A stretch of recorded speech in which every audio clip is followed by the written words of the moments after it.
Assalamualaikum warahmatullahi wabarakatuh.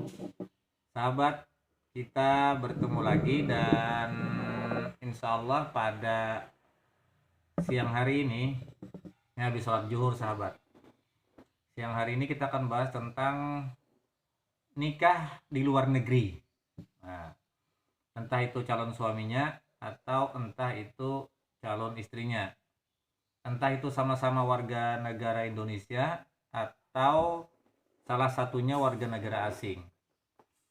Nah, kita bahas dulu kalau itu sesama warga negara Indonesia, lalu mau menikah di luar negeri. Katakanlah mau menikah di Arab Saudi, entah di Mekah, entah di Madinah, atau di daerah lainnya. Nah, jadi bagi seseorang warga negara Indonesia keduanya, misalkan satunya tinggal di Kalimantan, satunya tinggal di Tanah Jawa. Nah, itu masing-masing, baik calon suami maupun calon istri, itu mengurus administrasi atau dokumen pribadinya. Apa yang diurus? Pertama, dia harus menyediakan fotokopi KTP, fotokopi kartu keluarga, fotokopi akta kelahiran. Nah, lalu ditambah dengan pengantar dari kelurahan.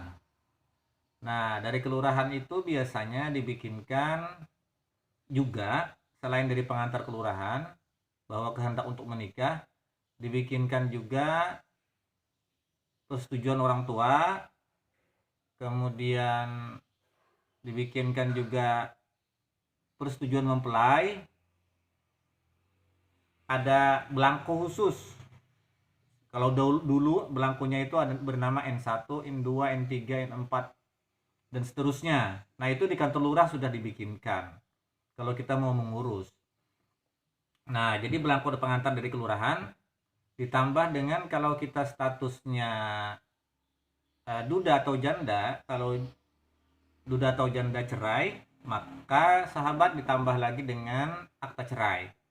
Kalau itu duda atau janda meninggal, maka ditambah dengan surat kematian atau akta kematian. Nah, perlengkapan tadi itu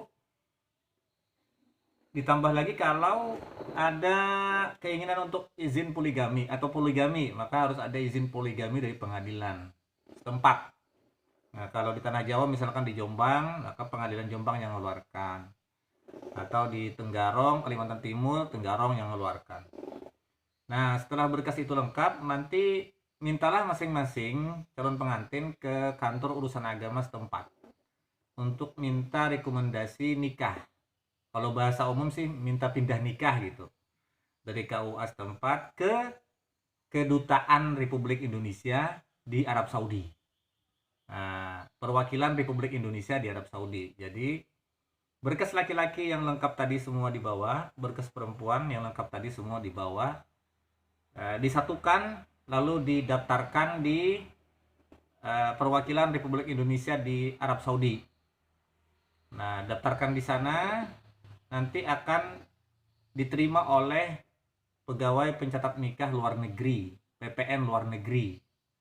Nah, setelah berkas lengkap dan segala sesuatunya dianggap sudah beres, maka tinggal dinikahkan dan diberikan surat nikah atau buku nikah atau sertifikat nikah. Nah, itu. Nah, karena dia sama-sama berasal dari Indonesia atau salah satunya, maka harus melapor balik ke daerah asal.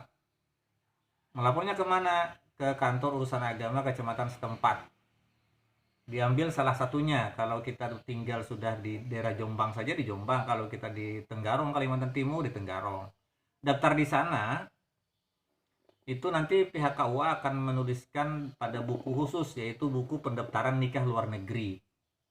Jadi yang dibawa dari Arab Saudi adalah surat keterangan dari kedutaan, kemudian buku nikah, bawa ke KUA setempat untuk didaftarkan masuk dalam daftar pernikahan luar negeri. Nah, itu prosedurnya, persyaratan dan prosedur. Nah, lalu bagaimana dengan kalau masalah satu pihaknya, sahabat, itu beda beda warga negara. Katakanlah di satu Amerika, satunya orang Indonesia. Nah, yang orang Indonesia tadi, misalkan dia mau menikah di Amerika. Nah, yang orang Indonesia tadi, selama dia masih mempunyai dokumen kenegaraan, itu warga negara Indonesia dan masih aktif, maka dia mengurus di tempat asalnya. Nah, mengurus itu kan kalau tidak bisa pulang ya bisa diwakilkan atau diberikan surat kuasa ke keluarga. Maka diuruslah di kampung atau di desanya di mana, taruhlah di daerah Sulawesi, misalkan di Kabupaten Goa misalkan. Nah, itu di atau di Kota Makassarnya ya. Itu dimintakan di kelurahan setempat, belangkonya itu dengan isinya sekalian sudah disediakan oleh pihak kelurahan tuh, pokoknya minta aja mau minta pengantar nikah gitu. Dibikinkan biasanya identitas calon pengantin, kemudian keterangan mau menikah, kehendak mau menikah, kemudian persetujuan mempelai, persetujuan orang tua, dan lainnya yang berkaitan dengan itu dibikinkan di kelurahan, sahabat.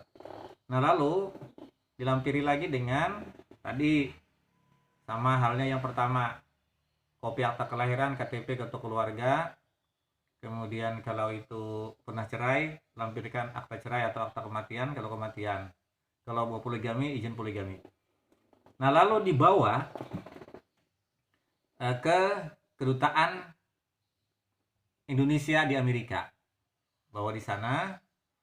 Nah, lalu nanti pasangannya yang dari Amerika itu dia dua pilihan. Boleh dia membawa berkas dari desanya setempat di sana di Amerika.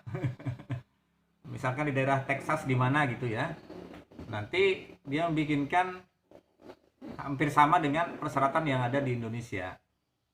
Nah, lalu kalau mereka menggunakan persyaratan dari instansi dalam negeri mereka, maka itu nanti cukup dilegalisir ke kedutaan di sana. Lalu ditranslate ke dalam bahasa Indonesia. Nah, bisa juga tidak mengurus dari negara mereka, tapi mereka hanya mengurus di kedutaan Amerika. Jadi antar kedutaan mainnya. Jadi mereka datang ke kedutaan Amerika, lalu mengurus surat menyurat pengantar atau izin menikah oleh kedutaan. Nah, dikeluarkan, lalu dilengkapi dengan fotokopi paspor, kemudian fotokopi data orang tua, akta kelahiran, kemudian juga kalau itu cerai, akta cerai, akta mati, kemudian kalau ingin poligami ada izin poligami. Nah, itu dibikinkan di kedutaan. Lalu berkasnya digabung ke kedutaan yang kita pilih. Misalkan kedutaan Indonesia, kita menikahnya di kedutaan Indonesia. Maka pegawai pencatat nikah luar negeri yang ada di Amerika, di kedutaan Republik Indonesia di sana akan menerima pendaftaran tersebut, memeriksa, mengamati, dan memutuskan lalu menjadwalkan pernikahan dan pelaksanaan pernikahan, lalu menerbitkan buku nikah. Nah, itu kalau kita salah satunya warga negara asing untuk menikah dengan warga negara Indonesia di kedutaan atau perwakilan Republik Indonesia, sahabat. Nah, jadi sederhana, jadi lebih aman sekarang itu karena sudah sangat kuat lembaga pernikahan sampai ke luar negeri, sahabat. Jadi bagi sahabat-sahabat kita yang berjibaku dengan kondisi luar negeri, entah lagi santai di sana atau bekerja di sana, maka jika ditakdirkan punya jodoh di sana bisa mengurus pernikahannya di sana. Tidak mesti harus datang ke kampung. Demikian dulu, semoga manfaat, dan jika ada hal-hal yang kurang atau masih ragu atau juga perlu koreksi, mohon bantu disampaikan di kolom komentar. Mudahan ini bermanfaat dan mudah-mudahan kita semua selalu sehat, panjang umur, penuh semangat dan penuh barokah. Terima kasih. Wassalamualaikum warahmatullahi wabarakatuh.